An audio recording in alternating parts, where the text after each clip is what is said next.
ഞാനൊരു കാര്യം നിങ്ങളോട് ഷെയർ ചെയ്യാം. ഒരു സങ്കടത്തെ സന്തോഷമാക്കാൻ ശ്രമിച്ച കാര്യമാണ് പറയാം. കഴിഞ്ഞ ദിവസം ഞാനും വൈഫും കൂടെ കാറിൽ, നല്ല മഴയാണ്, ഒരു ഇടവഴിയിലൂടെ ഇങ്ങനെ കയറിയ സമയത്ത് ഒരു ഉമ്മ പർദ്ദയൊക്കെ ഇട്ട് കുടയൊക്കെ ചൂടി, അത്യാവശ്യം നല്ല മഴയുണ്ട്, നടന്നു പോകുന്നു. അതിനകത്ത് അസ്വാഭാവികത എന്തെന്ന് ചോദിച്ചാൽ ഞാൻ കണ്ടു ആ ഉമ്മ കരഞ്ഞുകൊണ്ടാണ് പോകുന്നത്. ഞാൻ പറഞ്ഞു, എടി ഇതുകൊണ്ട് ആ ഉമ്മ കരഞ്ഞുകൊണ്ടാണ് പോകുന്നത്, എന്തോ കുഴപ്പമുണ്ടല്ലോ, ഞാനൊന്ന് നിർത്തിയിട്ട് പുറകോട്ടെടുക്കട്ടെ. അപ്പോൾ പുറകിൽ വണ്ടിയൊന്നും ഇല്ല എന്നുണ്ടെങ്കിൽ പുറകോട്ടെടുക്കാൻ പറ്റിയൊരു സ്ഥലമാണ്. ഞാൻ പുറകേക്ക് വണ്ടി എടുത്തു. എന്നിട്ട് ഞാൻ ഉമ്മയോട് ചോദിച്ചു, എന്താ ഇങ്ങനെ കരഞ്ഞുകൊണ്ട് പോകുന്നതെന്ന്. അപ്പോൾ പെട്ടെന്ന് ഓടിപ്പോയി. അപ്പോൾ ഞാൻ പറഞ്ഞു, എന്തോ പന്തികേടുണ്ട്, എന്തോ പ്രശ്നമുണ്ട്, അപ്പോൾ നമുക്കൊരു കാര്യം ചെയ്യാം, നീ ഒന്നിറങ്ങാം. അപ്പോൾ ഞാനിപ്പോൾ പെട്ടെന്ന് വണ്ടി നിർത്തിയിട്ട് ഒരു പുരുഷനായി ഞാൻ ഒരു ഉമ്മയുടെ അടുക്ക് ചെന്നിട്ട് എന്താ ചോദിക്കുമ്പോഴത്തേന് അത് ഒരു ബുദ്ധിമുട്ടായിട്ട് തോന്നുമല്ലോ. നീ എന്തായാലും ഒന്ന് ഇറങ്ങാന്ന് പറഞ്ഞു. അപ്പോൾ അവൾ കുട എടുത്തുകൊണ്ട് നേരെ ഇറങ്ങി. അമ്മ നിൽക്കുകയെന്ന് പറഞ്ഞു. അപ്പം ഒരു പെൺകുട്ടിയെ കണ്ടതുകൊണ്ടായിരിക്കാം ഉമ്മ അവിടെ നിന്നു. ഞാൻ വണ്ടി പിന്നെയും പുറകോട്ടെടുത്തു. എന്നിട്ട് ഉമ്മയോട് ചോദിച്ചു, മഴയാണ്, വണ്ടിയെ കയറും, എന്തിനാണ് കരയുന്നത്? അപ്പോൾ അവരിങ്ങനെ എങ്ങനടിച്ച് കരയാണ്. വണ്ടിയിൽ കയറി ഞാൻ കാര്യങ്ങൾ ചോദിച്ചു. അപ്പോൾ അമ്മ പറഞ്ഞ കാര്യമാണ് ഞാൻ നിങ്ങളോട് പറയാൻ പോകുന്നത്. അമ്മ പറയുകയാണ്, എനിക്ക് 2 മക്കളാണുള്ളത്. എൻ്റെ മകളെ ഞാൻ വിവാഹം കഴിപ്പിച്ചു വിട്ടു. 4 വർഷമായി. എനിക്കൊരു മകനുണ്ട്, അവൻ 8ാം ക്ലാസ്സിൽ പഠിച്ചുകൊണ്ടിരിക്കുക. എൻ്റെ ഹസ്ബൻഡ് മരിച്ചുപോയി. എൻ്റെ ആങ്ങളമാരൊക്കെ കൂടിയിട്ടാണ് എൻ്റെ മകളെ കല്യാണം കഴിപ്പിച്ച് വിടാനായിട്ടൊക്കെയുള്ള എല്ലാ സഹായങ്ങളും ഒക്കെ ചെയ്തത്. പക്ഷേ അതിനകത്തൊക്കെ ഓരോ പ്രശ്നങ്ങളും കാര്യങ്ങളൊക്കെ വന്നിട്ട് സഹോദരങ്ങളുമായിട്ടുമൊക്കെ ചെറിയ പ്രശ്നങ്ങളൊക്കെയാണ്. ഞാൻ ഒറ്റയ്ക്കാണ് താമസിക്കുന്നത്. അപ്പോൾ എൻ്റെ പ്രശ്നം എന്താണെന്ന് ചോദിച്ചാൽ, ഞാനിപ്പോൾ ഒരു ചെറിയ സ്റ്റേഷനറി കടയിൽ ജോലിക്ക് നിൽക്കുന്നുണ്ട്. എൻ്റെ പ്രശ്നം, എൻ്റെ മകള് വിവാഹം കഴിച്ച് അവൾ അങ്ങ് ദുബായിലാണ്, ദുബായിലല്ല കുവൈറ്റിലോ അവിടെ എന്തോ ആണ്. മകളുടെ ഹസ്ബൻഡ് മകളും തമ്മിൽ എന്തോ ഒരു പ്രശ്നം. ആ പ്രശ്നം എന്ന് പറയുന്നത് ഞാനാണ് കാരണം. അവർ തമ്മിലൊരു പ്രശ്നമില്ല. കാരണം ഈ മകൾക്കറിയാം ഞാൻ തന്നെയാണ് താമസിക്കുന്നത്. അനുജൻ്റെ വിദ്യാഭ്യാസം, അവൻ്റെ ആരോഗ്യ പ്രശ്നങ്ങൾ, എൻ്റെ ആരോഗ്യ പ്രശ്നങ്ങൾ, ഇതൊക്കെ ഉണ്ട്. വീട് കാര്യങ്ങൾ ഇതെല്ലാമായി ബന്ധപ്പെട്ട് അത്യാവശ്യം കുറച്ച് പൈസയൊക്കെ ഉണ്ടെങ്കിൽ ജീവിച്ചു പോകാൻ പറ്റുള്ളൂ. സ്റ്റേഷനറി കടയിൽ നിന്ന് കിട്ടുന്ന പൈസ എന്ന് പറയുന്നത് ചെറിയ പൈസയാണ്. അപ്പോൾ മകൾ മനസ്സായിട്ട്, ഞാൻ ഒരിക്കൽ പോലും ചോദിച്ചിട്ടില്ല, മനസ്സായിട്ട് അവൾ എനിക്ക് 10-20,000 രൂപ മാസം അയച്ചു തരും. ഞാൻ ആ പൈസ കൊണ്ട് ഞാൻ ഉണ്ടാക്കുന്ന പൈസയുമൊക്കെ കൂട്ടി സന്തോഷമായിട്ട് കഴിയുകയാണ്. പക്ഷേ മകളുടെ ഹസ്ബൻഡിന് ഈ ഭാര്യ വീട്ടിലേക്ക് പൈസ അയച്ചു കൊടുക്കുന്ന ഇഷ്ടമല്ല. അതുകൊണ്ട് അവൾ തമ്മിൽ 1ഉം 2ഉം ഒക്കെ പറഞ്ഞ് ചെറിയ ചെറിയ വഴക്കുകൾ ഉണ്ടായിരുന്നത് എനിക്കറിയില്ല. ഈ 4 വർഷമായപ്പോഴാണ് അത് വലിയ വഴക്കിൻ്റെ വക്കിലെത്തി നിൽക്കുന്നു. പൊട്ടിക്കരഞ്ഞുകൊണ്ട് പറയുകയാണ്, അവൾ ഡിവോഴ്സിൻ്റെ വക്കിലാണ് നിൽക്കുന്നത്, എനിക്കറിയില്ല എന്ത് ചെയ്യുമെന്ന്.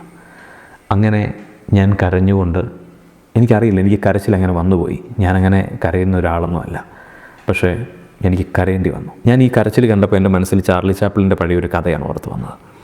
സങ്കടങ്ങളും ഒക്കെ ഉണ്ടാകുന്ന സമയത്ത് മഴയത്തൂടെ നടക്കുമ്പോൾ ആരും എൻ്റെ കണ്ണുനീർ കാണില്ലല്ലോ എന്ന് പറയുന്ന ഒരു ക്യാപ്ഷൻ എവിടെ ഓർത്തു, പെട്ടെന്ന് പറഞ്ഞതാണ്. കൃത്യമായ വരികൾ അതാണോ എന്ന് ഞാൻ ഓർക്കുന്നില്ല. ഞാൻ അമ്മയോട് പറഞ്ഞു, അമ്മയ്ക്ക് എത്ര പേരുണ്ട് സംസാരിക്കാൻ, അമ്മയ്ക്ക് എത്ര പേരുണ്ട് കൂട്ടുകാർ എന്നൊരു ചോദ്യം. എനിക്കാരുമില്ല മക്കളെ, എനിക്ക് എൻ്റെ മക്കളും 2 പേരേ ഉള്ളൂ. അതാണ് എൻ്റെ ലോകം. പിന്നെ സ്റ്റേഷൻ കടയിൽ നിൽക്കുമ്പോൾ ഒരു പെൺകുട്ടിയുടെ ഉണ്ട്, അതിനോട് കുറച്ച് നേരമൊക്കെ സംസാരിക്കും, അതിനപ്പുറത്തേക്ക് ഒന്നുമില്ല. ഓരോ മനുഷ്യൻ്റെ പ്രശ്നങ്ങളെന്ന് പറഞ്ഞാൽ വിഭിന്നമാണ്. ഓരോരുത്തരുടെ സങ്കടങ്ങൾക്ക് ഓരോരോ കാരണങ്ങളുണ്ട്. അതിനെ സന്തോഷമാക്കാൻ ഞാൻ ശ്രമിച്ചത് ഇങ്ങനെയാണ്. അമ്മച്ചി, എന്നെ അറിയില്ല, ഞാൻ ഇതിനു മുമ്പ് കണ്ടിട്ടുമില്ല, ഞാൻ നമ്പർ ബുദ്ധിമുട്ടില്ലെങ്കിൽ തരുമോ എന്ന് ചോദിച്ചു. അങ്ങനെ വൈഫിനോട് ഞാൻ നമ്പർ വാങ്ങിപ്പിച്ച് അവളുടെ നമ്പർ ഫോണിൽ ആഡ് ചെയ്തിട്ട് നീ അവരോട് ചാറ്റ് ചെയ്യണം, സംസാരിക്കണമെന്ന് പറഞ്ഞു. അങ്ങനെ അമ്മച്ചിയോട് കുറേ നേരം ഇങ്ങനെ സംസാരിച്ചപ്പം അമ്മച്ചിയുടെ കരച്ചിലൊക്കെ പോയി. അമ്മച്ചി നല്ല ഉമ്മയുടെ കരച്ചിലൊക്കെ പോയി. അങ്ങനെ ഞങ്ങൾ വണ്ടിയിൽ നിന്ന് ഇറക്കി അവരെ വീട്ടിൽ കൊണ്ടുവിട്ടു. അവർ പോവുകയും ചെയ്തു. പിന്നീട് ഇടയ്ക്ക് സുഖവിവരങ്ങളൊക്കെ അന്വേഷിക്കും. അങ്ങനെ സംസാരങ്ങൾ പല ദിവസങ്ങളായി. അപ്പോൾ ഓരോരോ കാര്യങ്ങൾ വൈഫിനോട് ഷെയർ ചെയ്യും, ഞാനും അടുത്തുണ്ടാവും, ഞാനും അവരുമായിട്ട് സംസാരിക്കും. അങ്ങനെ സംസാരങ്ങൾ കൂടി വന്നു. ഒരു ദിവസം വീട്ടിലേക്ക് വരണമെന്ന് പറഞ്ഞു. ഒരു ചെറിയ വീടാണ്. വീട്ടിൽ ചെന്ന് നല്ല ഗംഭീരമായ ബിരിയാണി ഞങ്ങൾക്ക് 2 പേർക്കും ഉണ്ടാക്കി തന്നു. അപ്പം ഞങ്ങളുടെ ജീവിതവും ഞങ്ങളുടെ യാത്രകളെക്കുറിച്ചിട്ടുമൊക്കെ അവരോട് പറയും. എന്തെന്നറിയില്ല, മകൾക്കും ഈ ഒരു കാര്യത്തെക്കുറിച്ച് അറിയാം. മകളും ഞങ്ങളെ വിളിച്ചു, ഞങ്ങൾ തമ്മിൽ സംസാരിച്ചു. ഇനി ഞാൻ പറയാൻ പോകുന്നത്, ഉമ്മ ഞങ്ങളുടെ വീട്ടിൽ വന്നു. ഞങ്ങളും കുറച്ച് ഭക്ഷണമൊക്കെ ഉണ്ടാക്കി കുറേ നേരം സംസാരിച്ചു. ആദ്യമായിട്ട് ഉമ്മ എന്നോട് പറയുക, ജീവിതത്തിൽ ആദ്യമായിട്ടാണ് ആരൊക്കെ ഉണ്ട് എന്നൊരു തോന്നൽ, അറിയാതെ ജീവിക്കാൻ നമ്മളെ പ്രേരിപ്പിക്കുന്ന ഒരു തോന്നൽ നിങ്ങൾ വഴി വെച്ച് കണ്ടതുകൊണ്ടാണ് കേട്ടോ. സത്യത്തിൽ എനിക്ക് മരിക്കണമെന്ന് പോലും തോന്നിപ്പോയായിരുന്നു. നടന്നു പോകുന്ന ആ മഴയത്തെ യാത്രയ്ക്കകത്ത് പോലും എനിക്ക് മരിച്ചു കളയണോ, കാരണം ആങ്ങളമാരില്ല, ഹസ്ബൻഡില്ല, എൻ്റെ ഉപ്പയും ഉമ്മയും ഒക്കെ മരിച്ചു പോയതാണ്. ഞാൻ അധികം ആൾക്കാരുമായിട്ടൊന്നും എനിക്കങ്ങനെ കാര്യങ്ങളൊന്നുമില്ല. എൻ്റെ മകളുടെ ജീവിതം തകരുകയാണ്. അവൾ വിവാഹമോചനം ചെയ്ത് തിരിച്ചു വന്നു കഴിഞ്ഞാൽ അതെനിക്ക് വലിയ പ്രശ്നമാണ്. കാരണം എൻ്റെ ആങ്ങളമാരൊക്കെ കൂടിയിട്ടാണ് പൈസയൊക്കെ ഉണ്ടാക്കി, കടമായിട്ടാണെങ്കിലും കുറേ പൈസകളൊക്കെ തന്ന് അവളെ കറ്റിച്ചു വിട്ടത്. ഇനി അവൾ ഇതും കൂടി തിരിച്ചു വന്നു കഴിഞ്ഞാൽ, ഇന്നത്തെ കാലത്തെ പിള്ളേരെയൊക്കെ അറിയാമല്ലോ, സഹിച്ചും ക്ഷമിച്ചും ചുമ്മാ അങ്ങനെ നിൽക്കുന്നൊരു കാലമല്ലല്ലോ. നിങ്ങളെ കണ്ടപ്പോൾ, നിങ്ങളോട് സംസാരിച്ചപ്പോൾ എന്താണെന്നറിയില്ല, ഒരു പ്രതീക്ഷ, ഒരു ഹോപ്പ്. ഞാനിത് ഞങ്ങളെ പുകഴ്ത്തി പറയാൻ വേണ്ടിയിട്ടൊന്നും പറഞ്ഞല്ല കേട്ടോ. ഞാനിങ്ങനെ ചെയ്ത വലിയ കാര്യം ബീമ്പായിട്ട് വിളിച്ച് പറയാൻ വേണ്ടിയിട്ടൊന്നുമല്ല. ഈ സൗഹൃദങ്ങൾ, കമ്മ്യൂണിക്കേഷൻസ് ഇല്ലാതെ വരുമ്പോൾ പല മനുഷ്യർക്കും ഉണ്ടാകുന്ന പ്രശ്നങ്ങൾ. ഞാനിന്ന് സൗഹൃദങ്ങളെക്കുറിച്ചിട്ട് പറയാം. നമുക്ക് കുറേ മനുഷ്യർക്ക് സൗഹൃദങ്ങൾക്ക് വലിയ വാല്യൂ ഒന്നുമില്ല. എന്നാൽ ഒരുപാട് ആളുകൾക്ക് അവരുടെ സൗഹൃദങ്ങൾ വലുതാണ്.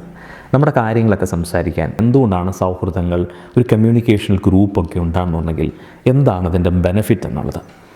അതിൽ ഒന്നാമത്തെ കാര്യം ഇമോഷണൽ സപ്പോർട്ടാണ്. നമ്മുടെ വൈകാരികമായ, നമ്മുടെ 10-27 ഇമോഷനുകളിലൂടെ സന്തോഷവും സങ്കടവും അസൂയയും തമാശകളും ഇങ്ങനെ നിറഞ്ഞ 10-27 ഡിഫറൻ്റായിട്ടുള്ള ഇമോഷൻസ് നമ്മൾ പുറപ്പെടുവിക്കും. അതിലെ സങ്കടം എന്ന് പറയുന്നൊരു വളരെ മോശമായിട്ട് എന്ന് തോന്നുന്ന, അല്ലെങ്കിൽ ഇത് പ്രകടിപ്പിക്കേണ്ട ഏതെങ്കിലും നിങ്ങൾ സങ്കടം പ്രകടിപ്പിക്കണം. പക്ഷെ നമുക്ക് അനിയന്ത്രിതമായിട്ട് നമുക്ക് സങ്കടം വരുന്നു. നമ്മളെല്ലാം അൾട്ടിമേറ്റ്ലി ഹാപ്പിനെസ്സിന് വേണ്ടിയിട്ടാണ് ജീവിക്കുന്നത്. എല്ലാ ഇമോഷൻസും അതിനെ ഡോമിനേറ്റ് ചെയ്ത് നിൽക്കേണ്ടത് എപ്പോഴും ഹാപ്പിനെസ്സാണ്. അത് നഷ്ടപ്പെടുന്നതിനെ, ആ ഇമോഷൻസിനെ കൺട്രോൾ ചെയ്യാൻ സൗഹൃദ ബന്ധങ്ങൾ വളരെ വലിയ ഗുണം ചെയ്യും. സൗഹൃദങ്ങളുടെ രണ്ടാമത്തെ കാര്യമുള്ളൊരു ബെനിഫിറ്റ്, നമ്മുടെ സ്ട്രെസ്സ്, നമ്മുടെ ഉത്കണ്ഠകൾ അത് ഭയങ്കരമായിട്ട് കുറയ്ക്കാനായിട്ട് സൗഹൃദങ്ങൾ, അവരുമായിട്ട് കുറേ നേരം സംസാരിക്കുമ്പോൾ അവരിലൂടെ ഉണ്ടാകുന്ന നർമ്മങ്ങൾ, നമ്മുടെ ചില ഇമോഷണൽ വൈകാരികമായ കാര്യങ്ങൾ സംസാരിക്കുമ്പോൾ അവരിൽ നിന്ന് കിട്ടുന്ന വളരെ സിമ്പിളായിട്ടുള്ള ചില സൊല്യൂഷൻസ്, ഇതൊക്കെ ചിലപ്പോൾ ജീവിതത്തിലെ നമ്മുടെ ഉത്കണ്ഠകളെയും നമ്മുടെ സ്ട്രെസ്സിനെയും ഒക്കെ റിലീഫ് ചെയ്യാനായിട്ട് ഭയങ്കര ഗുണം ചെയ്യുന്നതാണ്. മൂന്നാമത്തെ കാര്യം നമ്മുടെ സ്ട്രോങ് മെൻ്റൽ ഹെൽത്താണ്. നമ്മുടെ ശരീരത്തിൻ്റെ ആരോഗ്യം പോലെ തന്നെയാണല്ലോ മാനസികാരോഗ്യം. തുറന്ന് ചിരിക്കാൻ, തുറന്ന് പറയാൻ, നമുക്ക് അവരോടൊപ്പം അവരുടെ ഗാഥറിങ്ങുകൾക്ക് കൂടാൻ ഒക്കെ പറ്റുന്ന സമയത്ത് നമ്മുടെ ഉള്ളിലെ ഹാപ്പി ഹോർമോണുകളൊക്കെ ആക്റ്റീവാകും. ആ സമയത്ത് നമ്മുടെ അൺഹെൽത്തിയായി കിടന്ന പല തോട്ടുകളും ഹെൽത്തിയായി തുടങ്ങും. ആ സമയത്ത് നമ്മൾ കുറച്ചുകൂടെ ഊർജ്ജമുള്ളവരായി മാറും. നമ്മുടെ മാനസിക ആരോഗ്യം ഭയങ്കര സ്ട്രോങ് ആയി മാറും. നാലാമത്തെ കാര്യം ബൂസ്റ്റ് യുവർ കോൺഫിഡൻസ് ആണ്. നിങ്ങൾക്ക് ഇപ്പോഴുള്ളതിനേക്കാൾ കൂടുതൽ ജീവിച്ച് കാണിക്കാം. മുന്നോട്ട് പോകുന്നതിന് എനിക്ക് കുറച്ച് ആൾക്കാരൊക്കെ ഉണ്ട്. അവരുടെയൊക്കെ ഒരു സപ്പോർട്ടും കാര്യങ്ങളും ഒക്കെ തന്നെയാണ് പലപ്പോഴും അവരുടെയൊക്കെ ജീവിതത്തിനെല്ലാം ഞാൻ കാണുന്നതിനേക്കാട്ടിലും അപ്പുറത്ത് പല കാര്യങ്ങളും അവർ ചെയ്യുന്നുണ്ട്. അവരെപ്പോലെ ചെയ്യുകയല്ല, മറിച്ച് ഇത്രയും കോംപ്ലിക്കേറ്റഡ് ആയിട്ട് ചിന്തിച്ച പല കാര്യങ്ങളും വളരെ സിമ്പിളായിട്ടാണല്ലോ അവനൊക്കെ ചെയ്യുന്നത്, പിന്നെ എനിക്ക് എന്തുകൊണ്ട് ചെയ്തുകൂടാ എന്നൊരു ചിന്ത നമ്മുടെ കോൺഫിഡൻസ് ലെവൽ കൂട്ടും. അഞ്ചാമത്തെ കാര്യം the better perspectives in life എന്നാണ്. അതായത് നമ്മൾ ജീവിതത്തെ കാണുന്നത് ചിലപ്പോൾ ഒരു ആംഗിളിലായിരിക്കും. ഇതിന് മറ്റൊരു ഡൈമെൻഷൻ ഉണ്ട് എന്നുള്ളത് പല ആളുകളുടെ ജീവിതവും അവരുടെ അനുഭവങ്ങളും ഒക്കെ നമ്മൾ കേൾക്കുകയും മനസ്സിലാക്കുകയും ചെയ്യുന്ന സമയത്ത് ജീവിതത്തിന് ഇങ്ങനെയും കൂടെ നമുക്ക് ചിന്തിക്കാം, ജീവിതത്തെ ഇങ്ങനെയും കൂടെ കാണാം, എങ്ങനെ നേരിടാൻ പറ്റും എന്നതിനെക്കുറിച്ചിട്ടൊക്കെ ഒരു പുതിയ ആശയം നമ്മുടെ തലയിൽ വന്നു കയറും. ആറാമത്തെ കാര്യം നമ്മുടെ റിലേഷൻഷിപ്പിൻ്റെ സ്ട്രെങ്ത് കൂട്ടുവാനായിട്ട് സൗഹൃദങ്ങൾ പറ്റും. പലപ്പോഴും ഈ സൗഹൃദങ്ങളെയൊക്കെ നമ്മുടെ ഇപ്പോഴത്തെ കാലത്ത് BNI, കോർപ്പറേറ്റ് ലെവൽ BNI അല്ലെങ്കിൽ ലയൺസ് ക്ലബ്ബ്, റോട്ടറി ക്ലബ്ബ് എന്നൊക്കെ പറയുന്നത് പോലെ ഇവരെല്ലാം എന്താണ്, എവിടെയെങ്കിലും ഒത്തുകൂടലുകളാണ്. ആഴ്ചകളോളം അല്ലെങ്കിൽ മാസങ്ങൾ അല്ലെങ്കിൽ 1-2 തവണയൊക്കെ ഒന്നിച്ചു കൂടി അവർ ഒരുപാട് ഗാദറിങ്ങുകൾ, എന്തെങ്കിലുമൊക്കെ മൊമെൻറ്റുകൾ അവർ ക്രിയേറ്റ് ചെയ്യും. ഇത് ബിസിനസ് പരമായിട്ടും ജീവിത യാത്രകൾപരമായിട്ടുമൊക്കെ ഒരുപാട് ഗുണം ചെയ്യും. ഇതുപോലെ തന്നെയാണ് സൗഹൃദങ്ങളുടെ വലയം നമ്മൾക്ക് കൂടുന്തോറും ആ സൗഹൃദങ്ങളുടെ അതിന് ഒരു ലിമിറ്റില്ല. നമ്മുടെ സൗഹൃദ വലയങ്ങൾ എത്രത്തോളം ഉണ്ടാക്കിയെടുക്കാൻ സാധിക്കുന്നു എന്ന് പറയുന്നത് ഓരോരുത്തരുടെയും പേഴ്സണലാണ്. നമ്മുടെ സൗഹൃദങ്ങൾ വഴി നമ്മൾ മെല്ലെ മെല്ലെ വളരുകയാണ്. നമ്മളിപ്പോഴുണ്ടായിരുന്നതിനേക്കാൾ കൂടുതൽ ഗ്രോത്ത് നമ്മൾക്കുണ്ടാവും. എട്ടാമത്തെ കാര്യം വളരെ ജോയ്ഫുള്ളായിട്ട് ജീവിതത്തെ കാണാനായിട്ട് പറ്റുന്നു. അതായത് ഈ സൗഹൃദങ്ങൾക്കിടയിലാണ് തമാശകളൊക്കെ ഉണ്ടാകുക. അത് മെമ്മറികളായിട്ട് മാറും. ആ മെമ്മറികൾ പിന്നെയും പിന്നെയും ഓർക്കുമ്പോൾ തമാശകൾ ഉണ്ടാകുന്നു. ഈ ബന്ധങ്ങൾ ഇങ്ങനെ കണക്റ്റിംഗ് ഡോട്ടുകളാണ്. ഒരു ഡോട്ടിൽ നിന്ന് മറ്റൊരു ഡോട്ടിലേക്ക് കണക്ട് ചെയ്ത് പോകുമ്പോൾ ഈ ബന്ധങ്ങളുടെ ഒരു വലിയ കൂട്ടായ്മയാണ്. ഇത് ബേസിക്കലി നമ്മളെ ജോയ്ഫുള്ളായിട്ടുള്ളൊരു മൊമെൻറ്റിലേക്ക് കൊണ്ടുപോകുന്നു. ഹാപ്പിനെസ്സിൻ്റെ മേഖല ഭയങ്കരമായിട്ട് ബൂസ്റ്റപ്പ് ചെയ്യുന്നു. ഇപ്പോൾ ചുരുക്കത്തിൽ പറഞ്ഞു കഴിഞ്ഞാൽ നമുക്ക് മിണ്ടാൻ ആരെങ്കിലും ഉണ്ടാകുക, നമ്മുടെ സങ്കടങ്ങൾ പറയാനൊരാൾ ഉണ്ടാകുക എന്നതിനപ്പുറത്ത് നമ്മൾക്ക് നമ്മളുടെ കാര്യങ്ങൾ സംസാരിക്കാൻ, നമ്മളുടെ ഇമോഷൻസ് എക്സ്പ്രസ് ചെയ്യാനായിട്ട് നല്ല സൗഹൃദങ്ങൾ ഉണ്ടാകുക എന്ന് പറയുന്നതാണ് ഞാൻ മനസ്സിലാക്കിയിടത്തോളം ജീവിതത്തിലെ ഏറ്റവും വലിയ നേട്ടങ്ങളിലൊന്ന് എന്ന് പറയുക. ഉമ്മയുടെ പ്രശ്നവും സംസാരിക്കാൻ ആളുകളില്ല എന്നതാണ്.